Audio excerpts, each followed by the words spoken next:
Saudações, eu sou o Android. Neste vídeo eu vou fazer as polêmicas extras. São aquelas polêmicas que não se encaixavam em uma única categoria, eu havia esquecido ou são muito recentes. Lembrando que a playlist vai estar na descrição, chega de enrolação e vamos lá. O Exorcista, o Devoto. Eu não achei muitas informações sobre essa suposta polêmica, a única coisa mais próxima que eu encontrei é que irritou o fato de que possivelmente o filme do Exorcista Devoto, o exorcismo não será realizado por um padre e sim por uma pessoa de religiosidade discutível, e isso foi visto por maus olhos, já que um padre sempre tem que exorcizar e não tem essa de religiosidade discutível, porque os exorcismos são feitos únicos e exclusivamente pela Igreja Católica, tem todo um procedimento, uma burocracia, e não é qualquer pessoa que consegue realizar essas coisas. Casos da Vida, basicamente uma versão brasileira de um programa lá do México que contava histórias de vidas, sempre recheadas de temas um tanto polêmicos e até tabus, como por exemplo sexualidade, violência, abuso e dentre outros tópicos delicados. Fanarts adultas do Cellbit. Certa vez, alguns fãs do Cellbit fizeram algumas fanarts e chips e até mods que envolviam, coisas NSW, ou seja, Not Safe for Work, que alguns até consideraram pedofilia, e como resposta, o Cellbit afastou uma das moderadoras que deu RT sobre essas publicações, e o Cellbit ainda tirou alguns mods e deu um puxão de orelha em quem não via a gravidade da situação, só que alguns artistas independentes e fãs começou a fazer umas fanarts adultas, tanto com imagens reais do Cellbit e de seus colegas, como também de seus personagens do Ordem Paranormal, e quando o Cellbit disse que não gostava que associasse a imagem dele, não fizesse isso com os personagens e que ele não vai usar a arte dos fãs, e esses fãs simplesmente começaram a criticá-lo, falando: ah, como eu não posso usar a sua imagem, como assim você não usa fanart, como assim você não gosta de fanart, mas em geral uma polêmica que não deu em absolutamente nada. McDonald's e o Batman. Quando saiu o Batman Retorno lá em 1990, a Warner fechou uma parceria com o McDonald's que eles não só divulgariam o filme, como fariam vários brindes baseados no filme. Só que a empresa de lanche foi duramente criticado pelos pais das crianças, falando que era absurdo a rede de lanches fazer propaganda de um filme que não é indicado para crianças por ser muito sombrio, muito pesado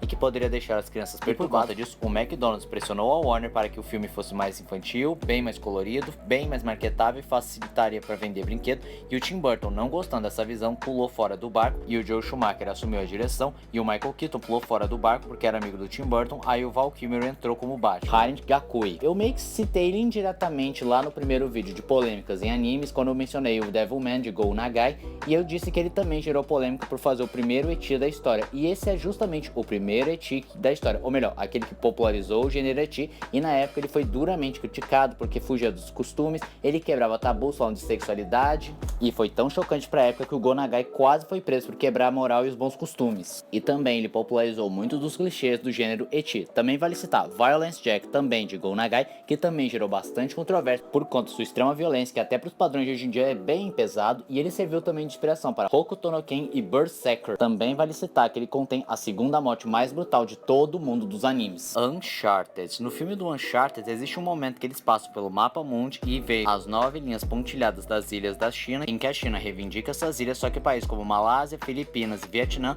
discordam dessa teoria porque, as ilhas estão mais próximas dele, e por conta disso acabou sendo banida nesses países por ser a favor da China. Simulador de escravidão. Basicamente havia um simulador de escravidão lá na Apple Store que você basicamente controlava um escravo, você alimentava ele, maltratava, aumentava os status dele, só que o jogo foi considerado de mau gosto e acabou sendo banido da Apple Store. A história deletada de Páginas da Vida como uma forma de divulgar a novela, a direção da novela Páginas da Vida decidiu deixar as pessoas terem espaço para contar suas histórias para alimentar a novela, só que uma história chamava bastante atenção, em que se tratava de uma mulher que conta suas aventuras sexuais, contando que só depois dos 40 ela descobriu que era o orgasmo, e ela conta detalhadamente como descobriu isso, e na época isso foi bem chocante e passou na televisão, só que quando fizeram reprise e mandaram para o Globoplay, essa história misteriosamente foi removida, provavelmente por conta do seu conteúdo sexual. Alarma TV, também conhecido como o programa mais violento de todo mundo, em que mostrava vários tipos de acidentes e imagens explícitas como carro explodindo, pessoas sofrendo acidente, execuções e dentre outras imagens gráficas, e os repórteres faziam comentários vazios para tentar amenizar a situação, mas apenas queriam expor, e justamente por conta dessa exposição, o programa, que foi comprado pelo SBT, saiu do ar no primeiro dia de seu lançamento. Momoro Meloi trata-se de um doji e um dos primeiros trabalhos de Shinichi Fukuda, autora de Sonobisque Doll, e na trama temos um jovem de 20 anos que é apaixonado pela sua irmã de 15 anos, e ele tem como objetivo ter relações com sua irmã e se casar com a mesma. Além desse roteiro bizarro, temos alguns detalhes que tornam a trama um tanto mais estranha e polêmica. Ao começar, que os irmãos são realmente irmãos do mesmo pai e da mesma mãe, não são meio irmãos e nem duas pessoas que se tornaram irmão porque os pais casaram um com o outro, e existem várias cenas de eti, cenas inapropriadas com menores. Atores da Marvel condenados. Vamos começar com Jonathan Majors, que fez o papel do Kang e suas variantes, em em que no início desse ano ele foi acusado de violência doméstica por bater numa ex-namorada dentro de um carro e a mesma acabou denunciando, só que apareceram umas histórias dizendo que ele foi acusado injustamente, mas mesmo assim ele está preso. Já o ator Teno Huerta, conhecido por interpretar o Namor no filme do Pantera Negra, também foi acusado de violência doméstica e de assédio sexual por uma ativista saxofonista mexicana que o descreveu como manipulador, frio e cruel. E até então ele não foi preso e não teve mais desenrolar dessa trama. Nanashi, ele é o autor de Nagatoro-san, que eu citei bem diretamente quando eu falei das polêmicas de Nagatoro, dizendo que ele apenas fez uns hentais do seu passado,